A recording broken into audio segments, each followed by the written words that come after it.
Equanimity. Really grateful for His Holiness Ramapa Swami to come to Oswego.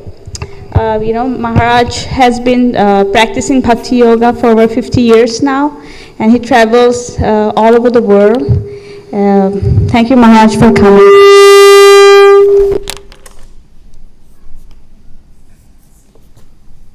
Very persistent.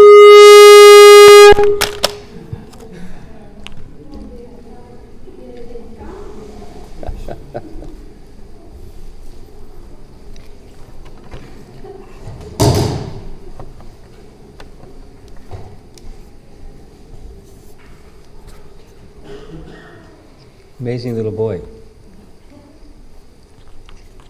He can be very attached to mother, he can be very noisy, and he flips from one to the other. I do recognize some people, and welcome back again. And some other people. I've been here before. The hostess downstairs, she reminded me that I've been here before, and I certainly remember spirit, mind, and body. Big sign on the wall over here. Mindfulness. Mindfulness is it's a topic that's certainly connected to yoga. Mindfulness is a topic that's also connected to Buddhism, that involves yoga as well. And the primary texts that I'll be making reference to are two. One is you're very familiar with, Bhagavad Gita, because in Bhagavad Gita the systems of yoga are outlined. It doesn't give classes in yoga asanas, but it explains the principles of yoga and the gradual elevation of consciousness through those yoga principles. And one of the essential parts of yoga or meditation is what you do with your mind. So this is the mindfulness topic. And the subtopic is the gateway to equanimity. And you'll hear some texts from Bhagavad Gita that speak about equanimity, or equal poised mind that doesn't waver this way, that way, based upon what's going on out there. It's because the mindfulness is inwardly directed. The central text is Bhagavad Gita. We'll make reference several times. Yesterday we spent on the other text, Patanjali. Some of you may have heard that term. It's a very old teacher or teaching, Patanjali Yoga Sutras. Those are the two that primarily deal with the mind, and we'll be mainly focusing on Bhagavad Gita. So this is primarily the Bhagavad Gita's perspective on what's the standard of equanimity. Here's a verse from Bhagavad Gita where equanimity is identified, chapter 5, text 18, and the illustration on the left. The verse in Sanskrit, vidya means one who is learned. Vidya means knowledge, one who is living their life in knowledge. Vidya vanaya sampane brahmani gavi hastani shuni chaiva supaki cha. The last line is the pandita. You've heard the word pandit. Pandit means a learned person. Pandita sama darshana. Sama darshana means to see equally, or equanimity. So the equanimity identified in this part of Bhagavad Gita is one is able to discern diversity. There's certainly diversity in the world in which we live. Among them is different species of life, even amongst a particular species, varieties and diversity. So one can discern diversity, but there's also an identification with the oneness within all that diversity. That's the equanimity phrase. So how mindfulness can help us access that state of mind where there's diversity and we're still seeing things equally. Somehow it's not working. Help. There we go. There's another verse from Bhagavad Gita chapter 6. Chapter 6 in Bhagavad Gita is specifically on meditation. Dhyan yoga. Dhyan is where the mind is being directed, effectively directed towards one-pointedness. So there's a special feature of this equanimity. Stay tuned. So there's going to be some discussion activities. Here's facing the enemy, the unbridled mind, that's the subtopic for today, and facing the enemy, the unbridled mind. So there's text in Bhagavad Gita where Krishna says, when the mind is not bridled or brought under control, it's the greatest enemy, unbridled mind. There we go. Different emotions. What do they call these emojis? Yes? So angry, anxious, ashamed, concerned, disappointed. There's some other guys going to show up. Here we go. Confused, annoyed, bored, calm, hurt. So that's the mind is feeling some of these feelings, and the difficulty is not having feelings. The difficulty is identifying with the feelings, whether they're the warm, calm kind over here, or the negative ones, so many other negative ones. But that's one of the functions of the mind. These feelings, these are feelings, they're carried within the mind. Gosh. There we go. So we're going to cover 4 topics on the unbridled mind, the greatest enemy. The first one is on the left. We'll consider as the mind, it can be one's best friend, and it can be the greatest enemy. Second, we'll spend some time on introspection, self-awareness, and how the mind works, with some help from Bhagavad Gita to understand how the mind works. Reality often is that mind is the enemy, and how to regulate the activities of our life and activities of our mind, so that we don't have problems unnecessarily. So this is the first. It's the question, is the mind our friend or enemy? And you'll see this slide several times. So here's Bhagavad Gita chapter 6, where Krishna, you see in the Sanskrit this word Atman, Atman, Atman, Atman, Atmanam, Atmaiva, Atmano, Atmaiva, Atmanaha. The repetition is purposeful. One must deliver himself with the help of his mind and not degrade himself. Atma can mean self. The mind is the friend of the conditioned soul and his enemy as well. So the mind, Atma, generally means who we are. In many cases, we think that we're the mind. So one should not degrade yourself with the mind, but understand who you really are. And with the help of the mind, you can become freed. And if the mind is not, then you have a problem. It's the enemy resting within you. Okay, so here's another from the verse from the 6th chapter, same section.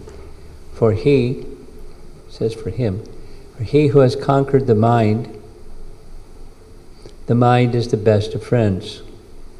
But for one who has failed to do so, his mind will be the greatest enemy. So notice in the image, there's a driver, and that's the mind, the steering mechanism, and it can be the friend or the enemy. It depends on whether it's been conquered or brought under control. So it's a very important part of yoga, and it's a very important part of progressive life. A controlled mind is a prerequisite to peace.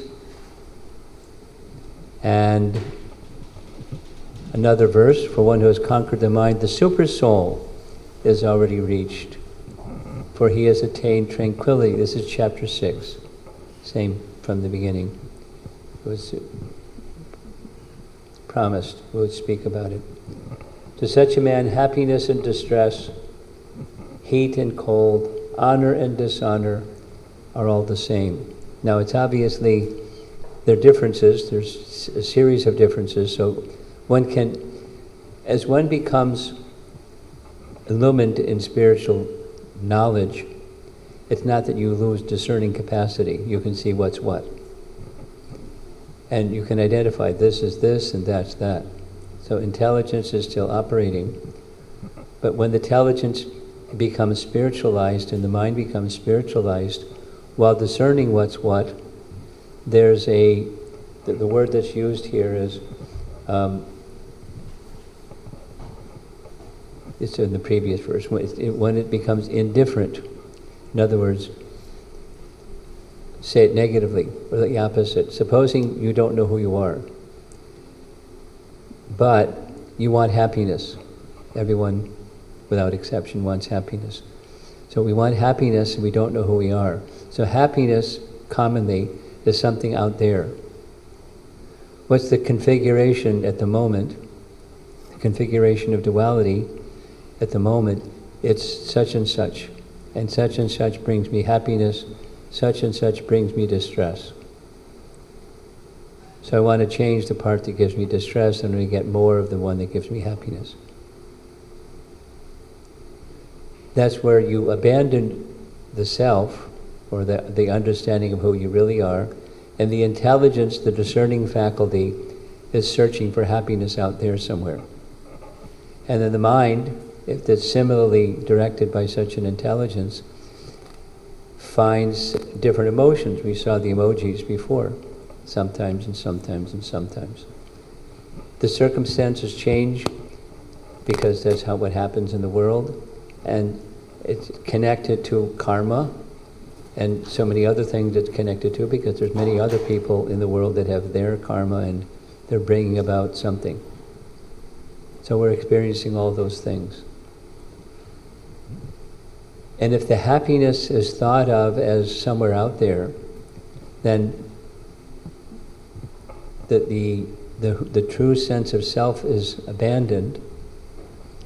And this word super self, this is from chapter 6 of Bhagavad Gita. You probably know the meaning.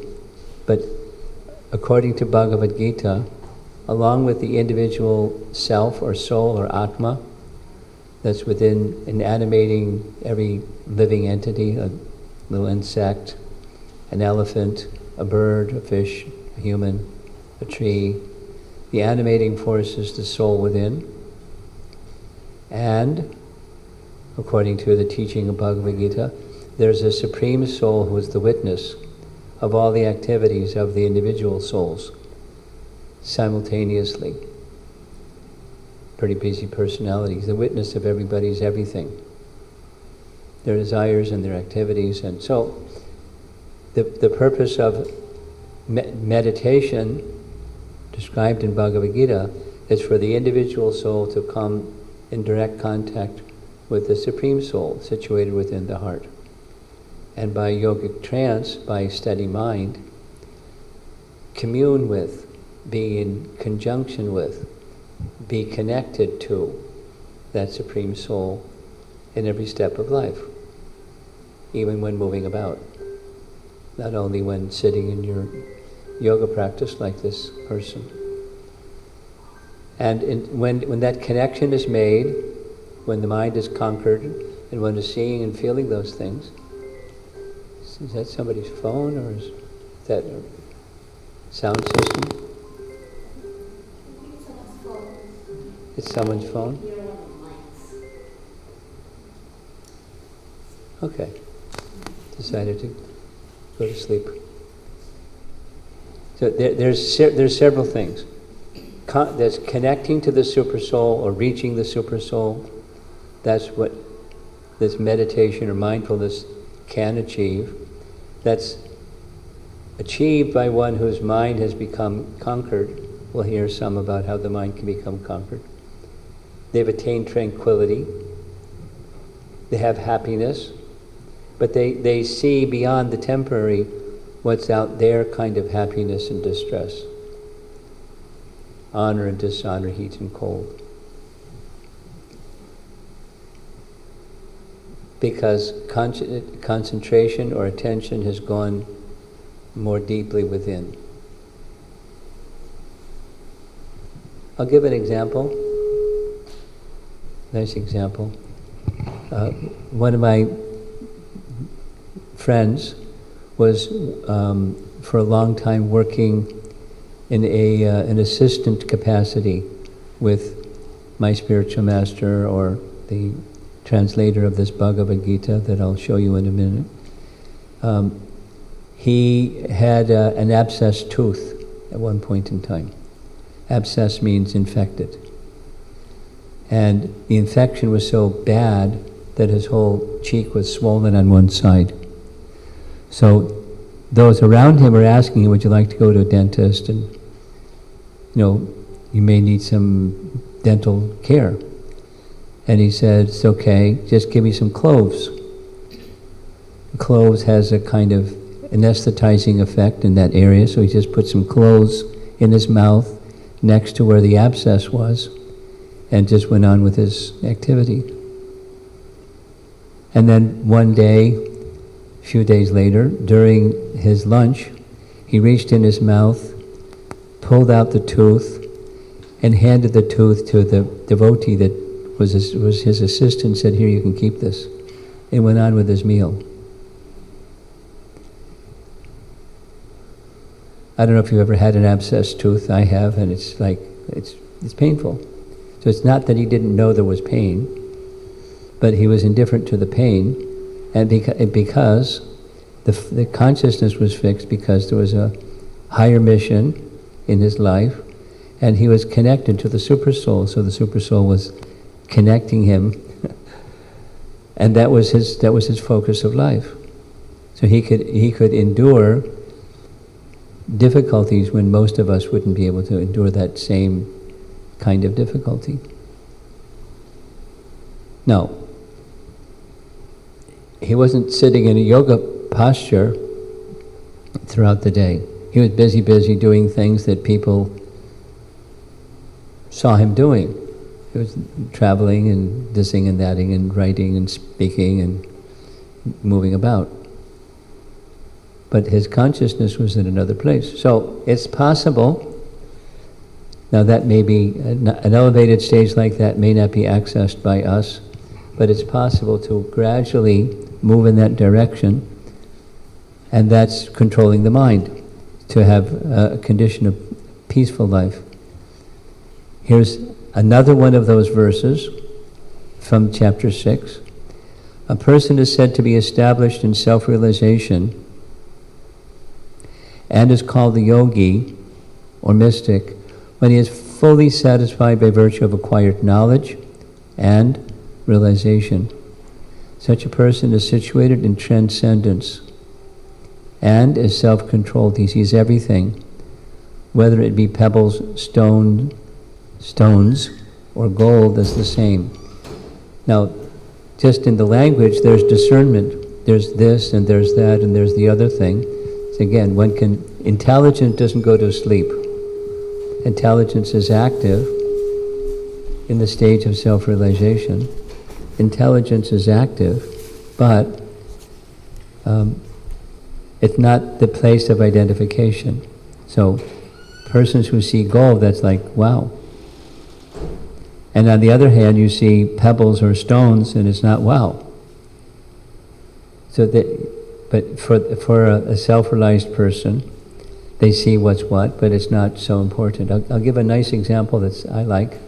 It's from Srimad Bhagavatam, and there was a king, ancient time king. His name was Ambarish, and he had wealth that rivaled that of the King of Heaven. He was extremely abundantly wealthy. But to him, the Bhagavatam says, it had no more meaning to him than a pebble on the street. He knew he had it and he used it for the welfare of his citizens, but he wasn't attracted to it. He used it for the welfare of his citizens because that's what good kings do. But it wasn't for him, for his own purposes, meaningful. There were other things that were meaningful, and he engaged himself enthusiastically in those things that were meaningful, along with taking care of his citizens. So it's certainly possible. Here's another nice example, practical example. Again, my spiritual master. There was a period of time in our organization's history that there were traveling bus parties that crisscrossed all around the country, and their main focus was two main things. Publicly going into public places and somewhere and chanting, and distributing books. Called the bus party, Radha Damodar bus party. And each year, those persons that were, surrendering themselves to that nice activity got the opportunity to go together. We chartered like half a plane and went together to India to take part in a festival.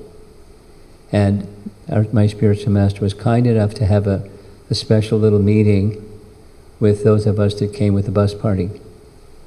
And the person in charge of the bus party, he was this really effective leader, Tamal Krishna Maharaj.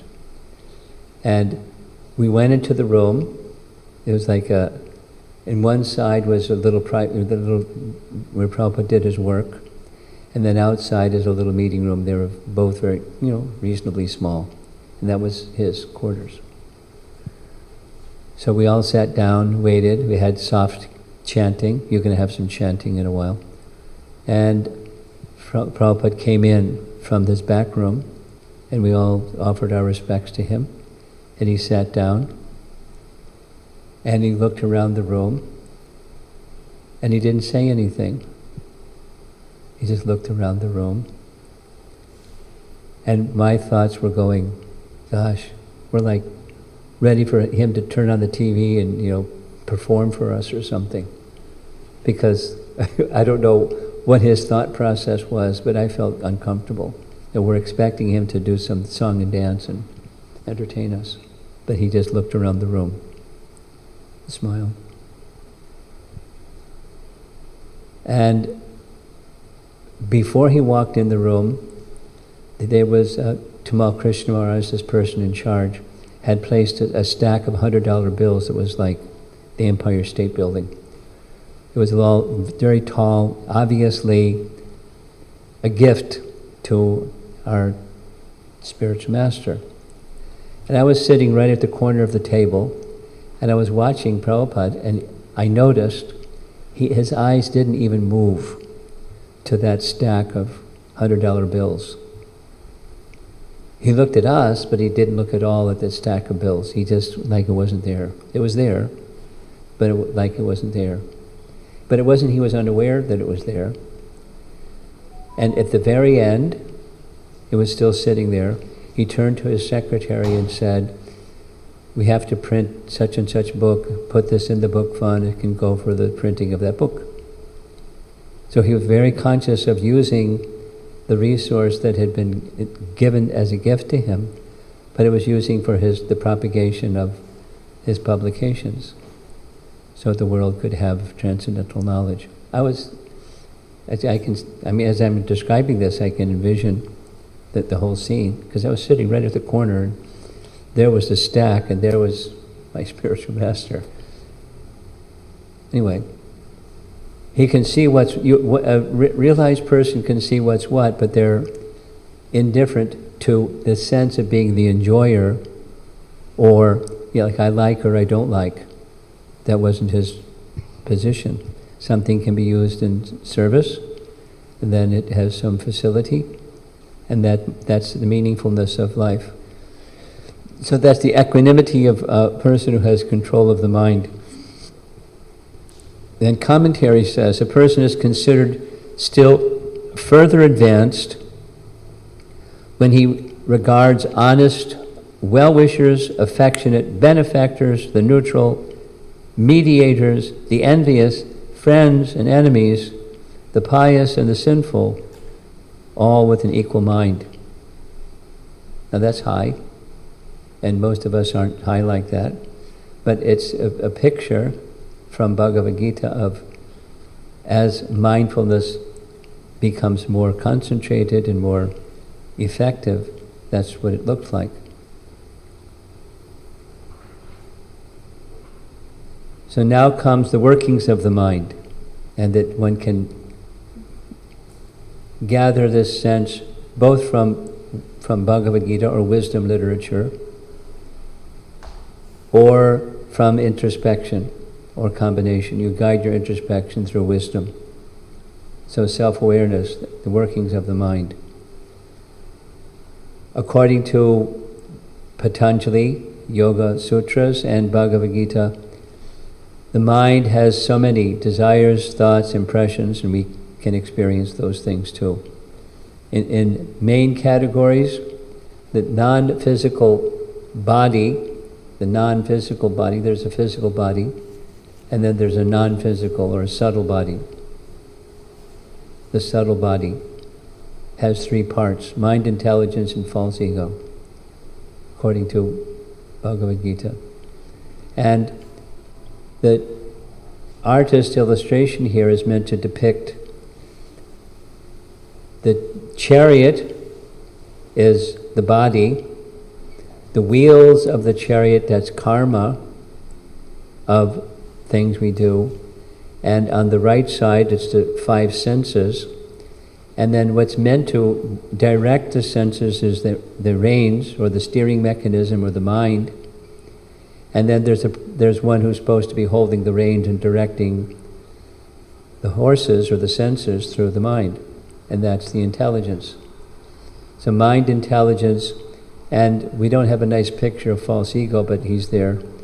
And then the passengers on the back side, he looks a little freaked out, like, what's happening? So we're the same language of Bhagavad Gita. There's the body and the occupier of the body. Deha means the body, and Dehi is one who occupies the body. And then there's another occupant in the body, and that's the Supreme Soul, who is the actual owner of the body. So just like, many of you own your house, but supposing you're living in a place that you don't own, you're renting. I guess we're probably renting this space, I'm guessing. So we're renting this space. We're occupying this space, but we don't own the space. And when at a certain point in time we're going to leave this space, and the owner will still own the space. And there's some fee, we'll take care of giving them the fee for renting the space. So like that, this fellow here, that's the occupier, not the owner. And they're occupying the body, or the chariot, and there's the wheel, that's karma, and so forth. But we're just going along for the ride. In the language of Bhagavad Gita, the body is like a machine. Yantra rodhani mayaya, made of the material energy. We're situated as if on a machine, like the chariot, made of the material energy. And then there's the subtle, or non-physical, mind, intelligence, and false ego. So our focus is on this guy, the mind, and how the mind can be a source of deliverance or elevation, and the mind can be a source of degradation. There are two main functions that the mind has. So this is the second part, the workings of the mind. According to the text of Bhagavad Gita, the mind carries different conceptions of life, just as air carries aromas. We all have experience of air carrying aromas. Supposing you pass by a botanical garden and you're downwind. It's very nice. But the aroma is over there, the wind is carrying the aroma over to where you are. Or supposing it's the other kind, it's a garbage dump. And you pass downwind through the garbage dump, and not nice. But it's just the aroma that's being carried by the wind. So similarly, the mind is carrying conceptions of life, and conceptions are formed in various ways, but sense impressions come to the mind. Anyway, without all the whole mechanism, the mind carries conceptions, impressions help us to form conceptions of life. This is what life is, this is what I like, this is what I don't like, and we have conceptions of things. And those are carried within the mind. It's a function of the mind. And another is this one down here, thinking, feeling, willing. So it's really simple. It's in Bhagavad Gita. Supposing you're contemplating something. The senses are looking at something. Supposing it's something you like. I don't know what everybody likes, but something that you like. So say cheesecake. Many people like cheesecake. You see some cheesecake, and you see it, perceive it, and then you think about what you're perceiving. That's the thinking part. And then comes the feeling. Wow, I bet it's really nice. I'd like to have a piece of cheesecake. So that's the contemplation develops a feeling and then a willing, and then comes action. Before there's action, the point is, the mind does things, these three things. Thinking, feeling, like I like it or I don't like it, and then willing is take some action. Before you take the action, you contemplate what might be a suitable action for this thing I like or I don't like. That's a function of the mind. So those are two, conceptions and thinking, feeling, willing. And the idea of yoga or mindfulness is bridle them so you can move in the right direction. Now there's these two Sanskrit words. I hope you don't mind Sanskrit words. I like one of the reasons I like Sanskrit is it's a different language, and language is symbols. And when you don't know what a thing is, it's a symbol of something. So when you're trying to learn what that something is, especially when it's very scientific and precise, you listen to the word, you try to understand the meaning of the word, and then you can connect to the message that's being presented because you have a new word in your vocabulary.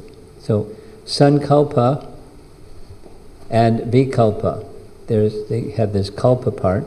So you accept something and you reject something. And that's a mind function.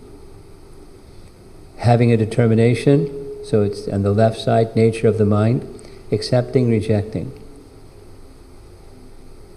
A 1 or a 0. It's a binary processor. The mind is a binary processor. And after contemplating something, then there's the I want it, or I like it, or it's favorable, or something is meaningful. Or you go the other direction. I don't like it, it's not meaningful, I can't relate to this. So those are processes that are going on the platform of the mind. And then comes the time factor. Time is interesting. I spent some time when we were in Ithaca discussing about time. I spent a lot of time talking about time. It's a fascinating topic because we're moved by it, but we don't see it. but it's moving all the time. Always, time is active. So, those persons that are not in mindfulness, they're absorbed in the past, or planning or worrying about the future, anything but the present. Here's a little cartoon showing that. I hope it works. If only I had her figure. If only I had her diamonds. If only I had his money. If only I had his wife. Hankering for something we don't have. Now, this is I'm going to need my little, hang on, I'm going to put my sound system on. This is a lady, it's one of those things that they do to get people to laugh. So this lady is standing on the opposite side of the street, and she's calling men, like, hey, come on over. And the guy looks at me, and so she's a very attractive young lady, so the guy comes over. She gets in a bus, and the lady that has the same top looks very different, like not attractive at all, gets out of the bus, and the guy like does a double take, and there's several of these. What's that? There's some show that does that. What's it called? You don't know. You know what I'm talking about. Okay. Just so, the headline is Attraction and Repulsion. Technology has been cooperating pretty much, so let's hope it works.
So the heading is attraction and repulsion, and the idea is some objects the senses are attracted to, and some objects the senses are repulsed.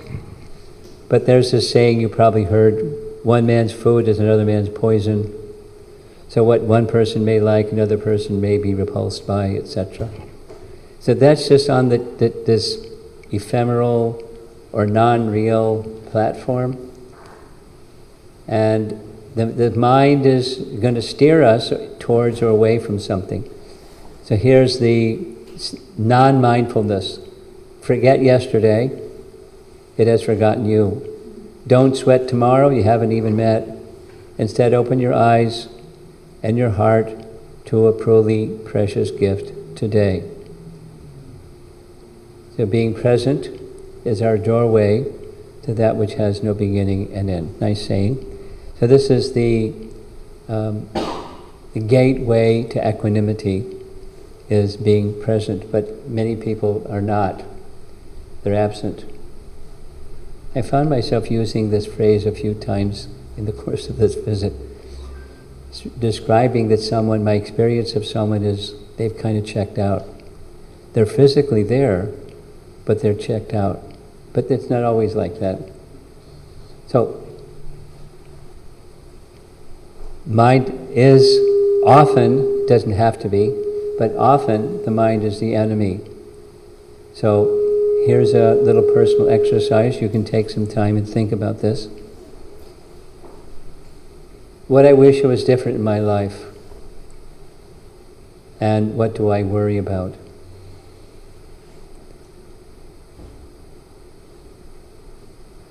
Is it worth taking some time? Just think about it a little bit. If you have some paper, many of you have paper, you like to write things. Everybody has a phone, you can take a note on your phone. So making the world a more suitable place for you to find happiness. And what do you worry about? Take some time.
Some of you are still at it, so I'll let you go for another half a minute or so.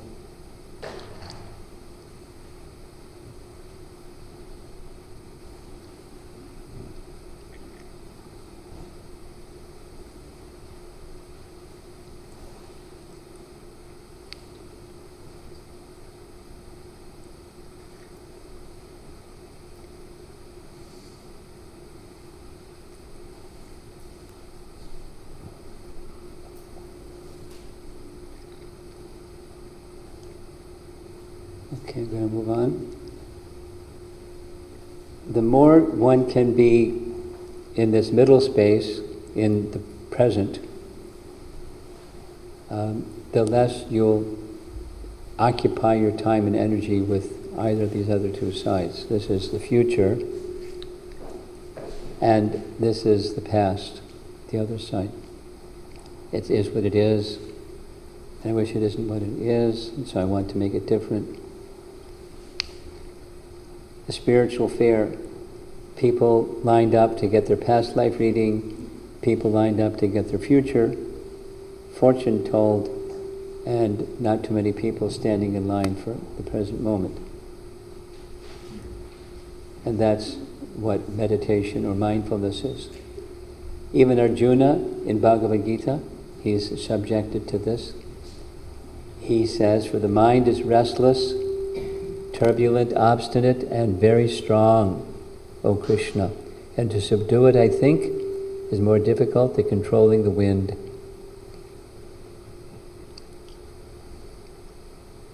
Troublesome.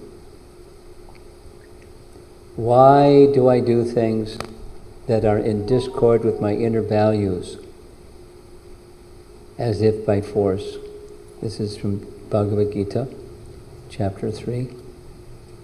There's a force that moves us to do things that our discerning capacity says, this is good for me, that's not good for me, and sometimes we do the opposite than what we know, what our intelligence says. That's the force of conditioning. We showed this slide yesterday. The Facebook fellow is demanding, and the fellow is trying to study for his exams or whatever else he's doing. So there's forces that are acting on, conditioning forces that are acting on us, and specifically the mind, for attention. In Bhagavad Gita and in the whole of the Vedic texts, there's Sanskrit terms for each one of these, but there's enemies of the mind. And if it's not one, it's two. And if it's not two, it's five. But there's always something acting that keeps the mind distracted. Just the nature of how it works. The heaviest burdens that we carry are the thoughts in our head. And that's a real monument somewhere.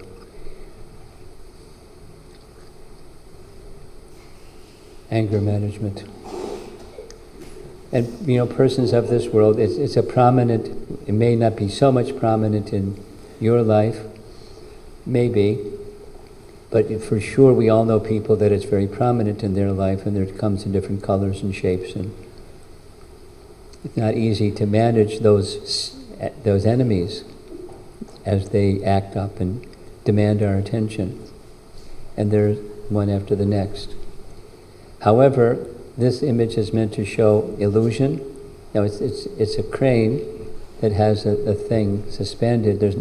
That's the moon, but it's not the crane is holding up the moon. It's just an optical illusion. So many things, the point is, there are many things that we perceive. There's Sanskrit terms, shrishti and drishti. Drishti is what you perceive, but what you perceive is not really it's not necessarily what is. What we perceive is not necessarily what is. There's a nice story. Want to hear a nice story? It's called the Chinese farmer story. And it starts like this. Once upon a time, there was a Chinese farmer. And the villagers came to the Chinese farmer and said, "Oh, you're so fortunate, you have a horse, you can plow your field with the assistance of the horse, without plowing the field without a horse like we do." That was the perception. And the Chinese farmer was a Taoist. He said, "Good fortune, ill fortune, who can say?" Some time passed. The horse ran away. The villagers came to the farmer and said, "Oh, what misfortune. The horse ran away, now you have to plow your fields like us." And he said, "Good fortune, ill fortune, who can say?" Some time passed and the horse came back. When the horse came back with several other wild horses. So the villagers came to the farmer and said, "Oh, what good fortune. Not only your horse came back, but now you have several horses. You can plow your fields much more easily than before." And being a Taoist, he said, "Good fortune, ill fortune, who can say?" Some time passed. His son was trying to train the wild horses to plow the field. He fell off the horse and broke his leg. So the villagers came to the man and said, "Oh, what misfortune, your horse broke his leg. Your son broke his leg falling off the horse." He said the same thing. And the punchline is this: after some time, the Chinese government went to war, and they passed a conscription act. All able-bodied men between this age, that age had to join the army. And then when the military, the government people came to town, they took away all the young men except his son because he had a broken leg. And the villagers came to the man and said, "Oh, what good fortune, your son didn't have to go to the war." And he said, "Good fortune, no fortune, who can say?" That's the end of the story. So there's perception of what's good and what's not good. This attraction and repulsion idea as well. There are things in this world that we perceive a certain way. It is not necessarily the way they are. And how do we perceive the things the way that they are? It has to do with our sense of what's happiness. That looks like it's happiness, so there's some attraction. So this mindfulness is where there isn't that something to enjoy is out there. Consciousness. So behind the mind that's curbed or controlled is a higher purpose than finding happiness out there somewhere and just configuring things so it equals happiness. That's material life, and spiritual life is there's a happiness within, and when you can connect with that happiness within, and you're not so obsessed about finding happiness out there somewhere, or combinations of things that make happiness, then you're contented within, more than contented. You're feeling joyful within. That's the idea of this topic. Mindfulness is the gateway to equanimity. And I think that's the end of this section. We're ready for the last section. How to get there. Self-regulation. So this is where yoga practice comes in. We discussed it yesterday, abhyasa, or practice.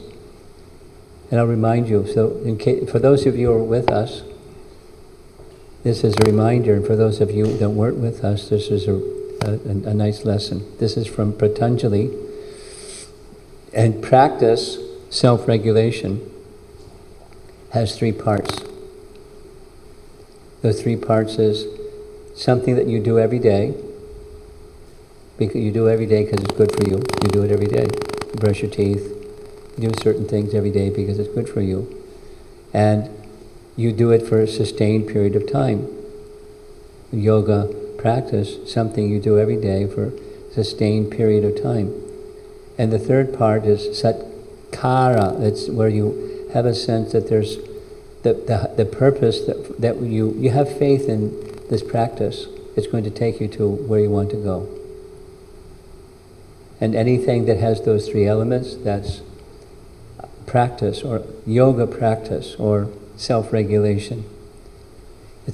It's a man's own mind, this is a Buddha teaching, not his enemy or foe, that lures him to evil ways.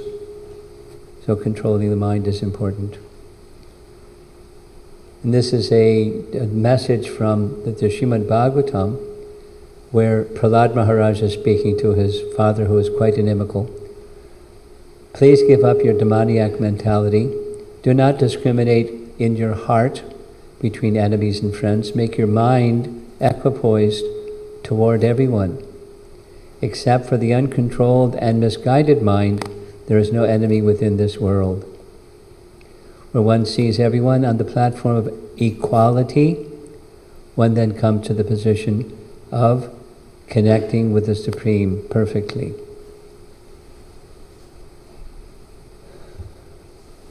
Now that's a mature stage of yoga, but it's a young boy making advice to his father, who's a very nasty person, a very terrible person, but he is speaking very straightforwardly to his father.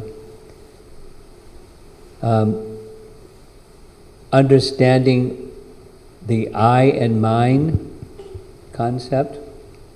I am the soul within, And mind is what's in relation to the soul, this body and the mind, etc. So this is not a Vedic teacher, this is another line of teaching. I am the soul that lives within. I'm not this hair, not this skin. I am the soul that lives within. So it's a very essential teaching to enter into the state of equanimity. Here's another Bhagavad Gita verse, look at this. As the spirit soul continuously passes in this body from boyhood to youth to old age, from boyhood to youth to old age, the soul similarly passes into another body at the time of death. A self-realized yogi is not bewildered by such a change. Changes are going on every moment. We all know this from our science class. All the cells in the body are changing every moment. According to medical science, every 7 years, every cell that's in your body has changed. But you're still the same person. So supposing somebody's 21, they've had 3 completely different bodies by the time they're 21, and they're working on body number 4 within the same lifetime, because the cells are different. But there's something else that it isn't different, that's the conscious self within. So, the soul passes in this life, in this way. It prescribes, here's this practice of detachment. Look, Bhagavad Gita again. O mighty armed son of Kunti, it is undoubtedly very difficult to curb the restless mind, but it is possible by abhyasa, that's practice, and by detachment. Abhyasa and vairagya, detachment. So detachment, we discussed this yesterday. Detachment doesn't mean I don't care. Detachment means I don't identify with, that's me, and because it's me, that's the place of happiness. It is what it is, and I'm engaging with it, the world around me, in such a way. But there's detachment from the temporary, and there's attachment to who we really are, the eternal soul within. The chanting of the Hare Krishna mantra is particularly recommended. This is a message also from Bhagavad Gita. The photograph is nice. This is Radhakund, a very special place in Vrindavan. Very special place. Okay, I think we're ready to fold up. There's the Hare Krishna mantra, first part of it. Hare Krishna, Krishna Krishna, Hare Hare, Hare Rama, Rama Rama, Hare Hare. This is an invitation. If you want to do it, you can do it. Draw a picture of your mind.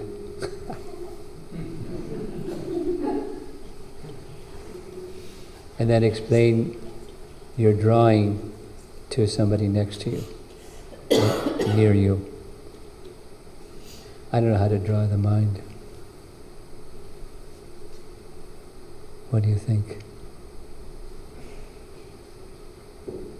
Maybe it looks like that, huh? Spaghetti. All over the place.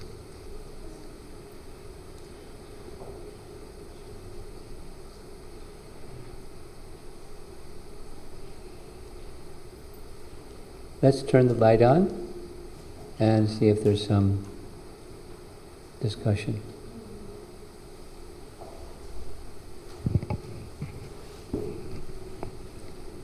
In the back, at the end, not right now, but there'll be some display of books. If you're interested, you can take a look. There are copies of Bhagavad Gita and other texts also. Comments or questions?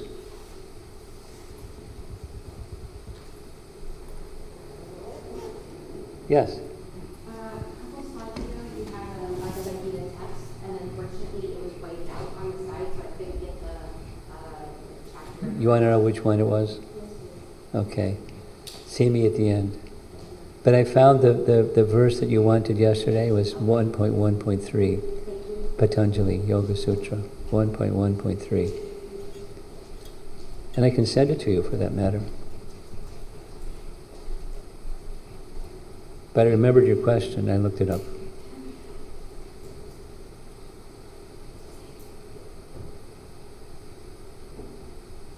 In other words, it's a very early teaching. All those Patanjali verses were from the first 15 of Patanjali Yoga Sutras. The first 15.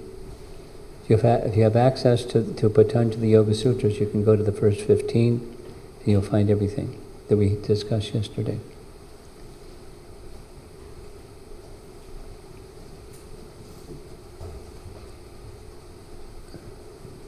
If you send me a reminder, I'll send it to you. I'll send it out to everybody here so you have them. Because my this binary processor doesn't retain everything, but my computer does, and it's in my computer, so I can draw it and send it. Dolly, send me a text message right now to send out the first 15 Yoga Sutras from Patanjali Yoga Sutras. And then she'll get it and she'll send it to all of you. It's just standard, it's a very short, simple, standard teachings. What does practice mean? What does yoga mean? Practicing yoga means. So like very simple, very basic sutras.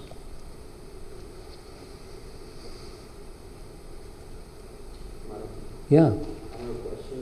I saw those couple of images that you shared where it was like, you are not the hair, you are not the skin, but you are what is within. Yeah. And the other image that you shared was the crane holding the moon.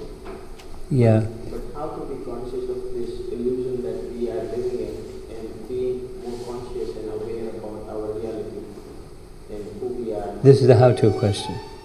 Yeah, it's a how-to question. That state, rather than just being conscious of that. Okay. I'm going to give you the same two answers I gave the last time there was a how-to question. The simple how-to answer is sadhu sangha. Now, some people here don't know what that means, but you know what that means. Sadhu sangha means associating with persons who are fixed in transcendence, or sat, the truth. Sat means truth. And sadhu means one who is fixed in sat, the truth with a capital T. So associate with such persons, and what happens is, when you associate with such persons, the qualities of those persons are taken on by you. Like standing next to a fire, you get warm. You take on the quality of heat by standing next to a fire because it has the quality of heat. It's right in Bhagavad Gita, chapter 2. We develop the qualities like those with whom we associate. So associate with persons who are absorbed in sat, or truth, or reality, with a capital R, and that's how you can get to where you want to go in this particular topic. And the other one I mentioned, Wednesday morning, was it? No, Monday morning, I had a class with some devotees from China. And what we've been doing in that class from the devotees from China is we've been going through a book called Light of the Bhagavat.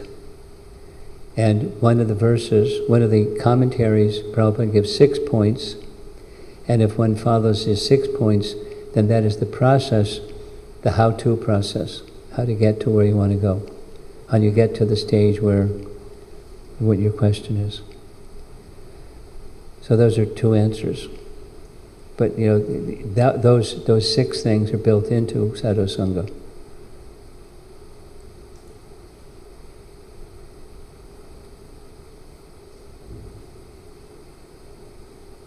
Something else.